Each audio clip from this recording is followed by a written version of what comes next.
Pablo is here, and Dom's going to come out in a minute. I'm going to explain to you Dom's meds that he's getting at the moment for his chemo. He's got Serenia for nausea, which he hasn't really had, actually. I've not seen him. I mean, sometimes he sits on the bed and kind of does that swallowing thing, but we've not seen any nausea. This isn't Dom, by the way. This is Pablo. Pablo just follows me everywhere, his puppy. He's got gabapentin. Now, gabapentin... let's see. Gabapentin. Now, this is basically sort of a calming and soothing agent. It's for humans, it's prescribed for things like migraines and things. For cats, it's a kind of pain reliever and a relaxer.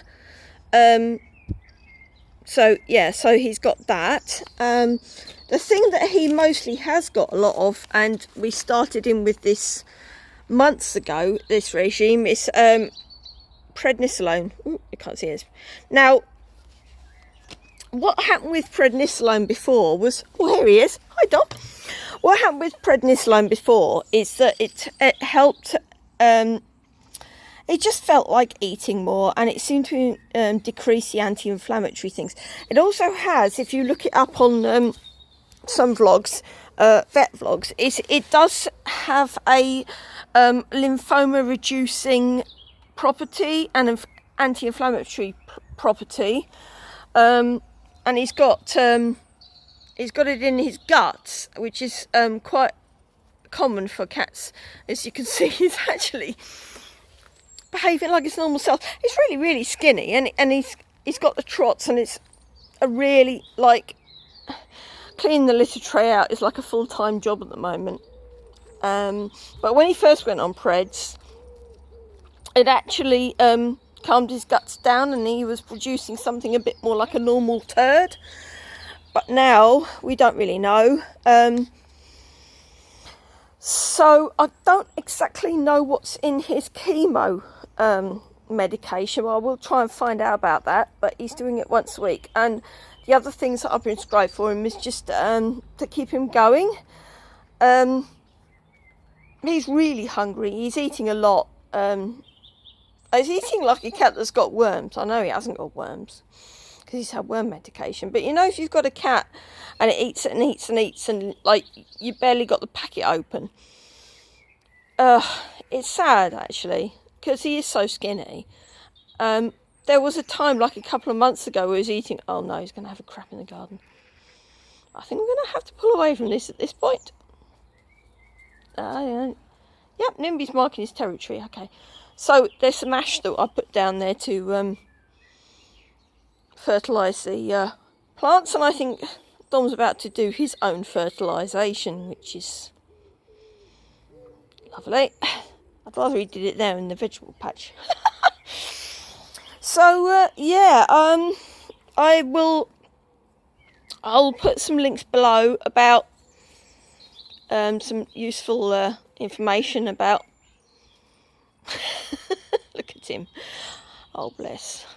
He was digging up my rose bush last week as well to crap in there. Any loose soil, I don't really care. He's a good boy. Oh God, I can hear that. I don't know if you can hear that, but it's really unpleasant. He's really struggling. Poor baby. It's intestinal, so imagine if you've just got really bad IBS, irritable bowel syndrome, or like a tummy bug. Imagine having a tummy bug for like months upon months on end. Poor little love. Yeah. It's not pleasant. It's not pleasant for him, and yet he still does cat things. He's covering it up. You can imagine at the moment that keeping the house smell-free and clean is a long-term job, but I'm just worried because I've got people who come round and do, I've got tradesmen who come round and do stuff for me. And I'm thinking, oh God, I'm going to have to apologise for the smell, and I clean it as much as I can. I've ordered another covered litter tray because I can't keep up. I can't keep up because, you know, I get up in the morning and it's all just gross again, so I'm not complaining. If you've got a sick human being in your life, you probably know what I mean about this. It's gross, but as long as he's okay, and we don't know what, like I said, we don't know what his life expectancy is. I feel really selfish keeping him alive, but I've had a cat with cancer. Like I said, I've probably said this before, but I've had a cat with cancer before, and I knew when it was the right time. And I look at the skin inside of his ears, and if it turns yellow, we know we're in real trouble then, because the other cat that I had with cancer had multiple organ failure, and the pink skin inside of his ears went yellow. So I'm always like looking at the skin inside of his ears and checking whether he's moving around. And oh, big yawn. Dom, are you the best boy? Hi. Well, I think he might possibly want some more food. Like I said, he's eating like it's going out of fashion. Yeah, he's heading indoors. I think he wants some more food. So, I'm not a vet, so I don't want to give any vet advice. But I'm going to maybe put some links below in some videos that I think might be quite useful. I've first of all looked at Vancouver Vet, and now I'm looking at some other things. He's actually getting treated at Langford, but they don't have any videos up about feline cancer. So if I can collaborate with them and maybe make an educational video, I said, look, I'm quite happy for you to put my cat on the internet if that's, you know, appropriate. I looked at the Langford YouTube site, and there's only something about heart conditions or something, but I don't know. Maybe it's because lymphoma is such a unreliable condition. Oh, sorry. I accidentally kicked Pablo. Sorry, Pablo. He does get under my feet, little git. So I mean, I don't really know why they haven't got any videos up about lymphoma. Maybe they just don't want to give people false hope and things like that. But I'm really hoping it's a teaching hospital. Maybe Dom's condition can help students. We had the oncologist, and we had a student in the surgery with us as well. So this is one of the reasons that I wanted to pay for this, is because not only is he going to get the best of care, but he's going to be a research subject. So there it is. Domino Cox. You're brilliant, you are. Did you know that you're going to be a research subject? Do you know that? Oh, do you? Do you? What do you think about that? It's really weird, because the idea of some vet student writing a thesis about this guy, having done academia, I think it's just brilliant that even if he doesn't survive this, the information that's going to be garnered from his treatment may go on to help further cats, and it won't be all for nothing. Even if he does die, it won't be all for nothing. I'm very emotional. When he lies down, it's like his back end is really narrow, but as you can see at the moment, he's just behaving like a normal cat. And Nimbus is actually older than him, and he's got a couple of lumps on his back, but I think they're just cysts. But when he goes for his annual jabs, we'll get that looked at. He's the one that's been prone to diarrhea the most out of our cats. He's very sensitive to certain amounts of food. Whee! There we go. So, like I said, I've grown up with cats, and now ever since I was a kid, and I've fostered cats and kittens, and you know, I'm aware of how they behave, and I like to catch things early in the bud before it gets too painful for them. So I'm really, really very vigilant about Dom and his behaviour. But it's a nice sunny day, and I had to open the back door to let the smell. I need to get a fly screen. Yeah. But all the time that cats are doing cat things, and Dom's never really played with these two. He's always been a little bit shy. He had a traumatic life before he came to us. I'd like to think I've done my best. But here's the other guys. Here's Pablo Rat Cat, the one I started the channel on because he's a monster.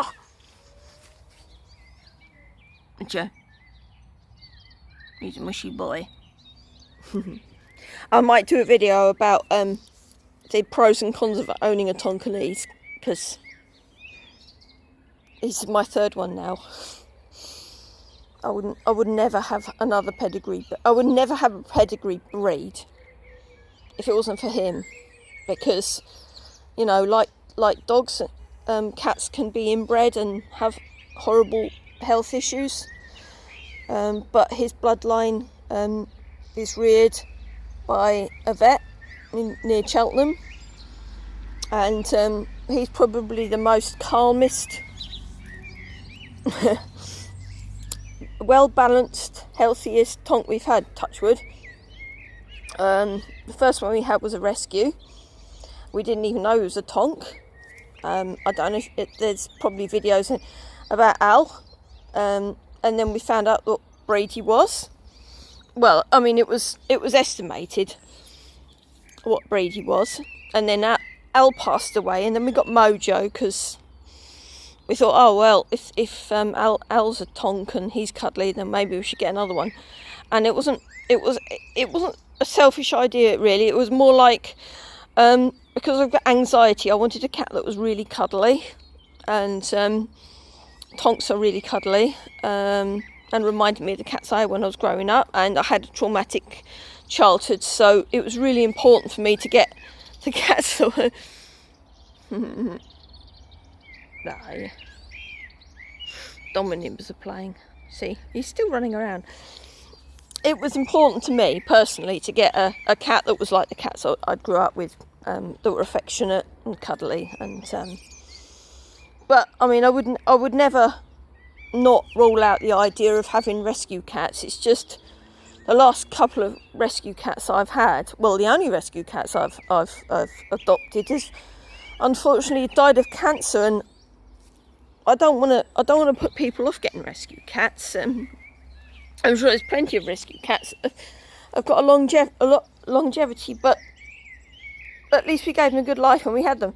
Nimbus is not a rescue cat. Nimbus is one of those cats that was, I think, pre-internet, was like, you know, advert in the local paper, or, you know. Oh no, it was actually. No, I think it was internet.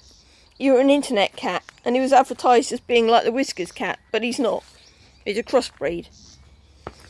Sometimes he's very crossbreed. Pablo, baby, here he is. Whee! They love the spring. Dom! Yeah, Dom gets on all right with these two, but he prefers to be his own boy, because I'll make a video about how we adopted him, and what kind of condition he was in when we adopted him, and the reason why he doesn't get on with other cats. That's a video for another day. But, you know, he loves this time of year. I think all the cats do. Everything is sort of spring-like, and everything smells so fresh and lovely, and don't you dare dig that up, you little git. Yeah. So I think Dom's gone in for another poo in his litter tray, bless his little heart. His constant food in and poo out. I've ordered another litter tray because I can't keep up with it.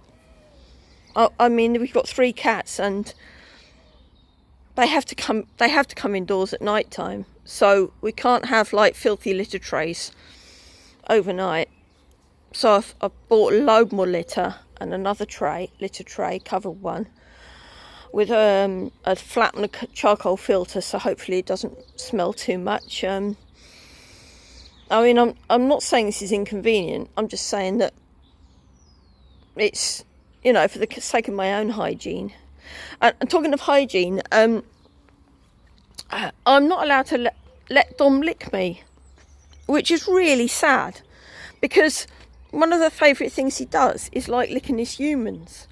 And I had a pair of gloves in my takeaway pack from Langford, and I think they're for sort of giving him meds and things, and I'm so used to opening his mouth and putting the preds in his mouth, like I don't even bother with gloves. And you know, if it's going to cause me any sickness, I don't really care, because I've got a sinus infection anyway. So you know, Pablo, stop weeing on the bushes, you little kid.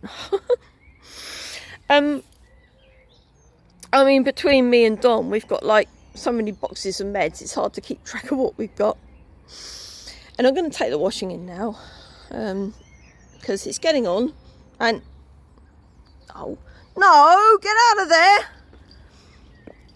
Pablo! Oi! Oh, you are a git. Come on, get out of that basket. He's a bad boy. Out! Oi! What's up? What are you doing? You know, when I turn the camera on to try and record you doing stupid things, you won't do it. And now I'm doing something serious and you're behaving like an idiot. You bonkersness.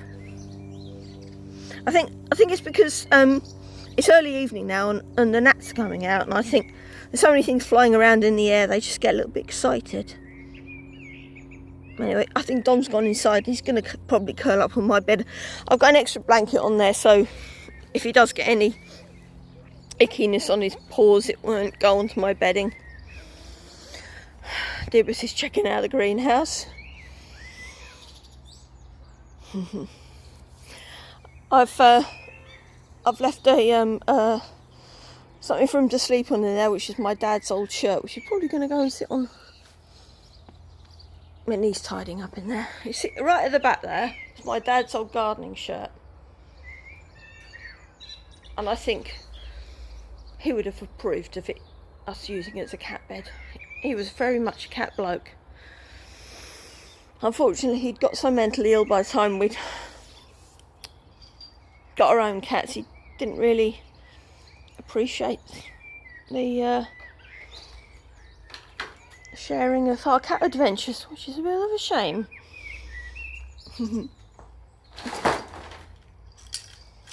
A little bit of broken cane in there.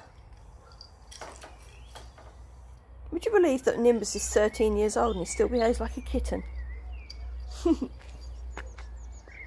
Bonkers cat. Oi!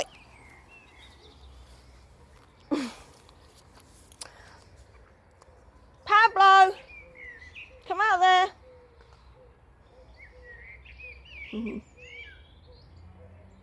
He's beautiful. Well, this is where we leave you now. Enjoy your spring if you're in the northern hemisphere. Enjoy your autumn if you're in the southern hemisphere, and just enjoy yourself wherever you are. There's still loads of buds on these daffodils. We've got a couple of weeks left of those. Pablo, come out there. I'd hate to go in there with a black light. I don't know what I'm going to find. Yeah, they had a good life out here. Ah, fight. Well, that's it then. I'll do another dom update in a bit.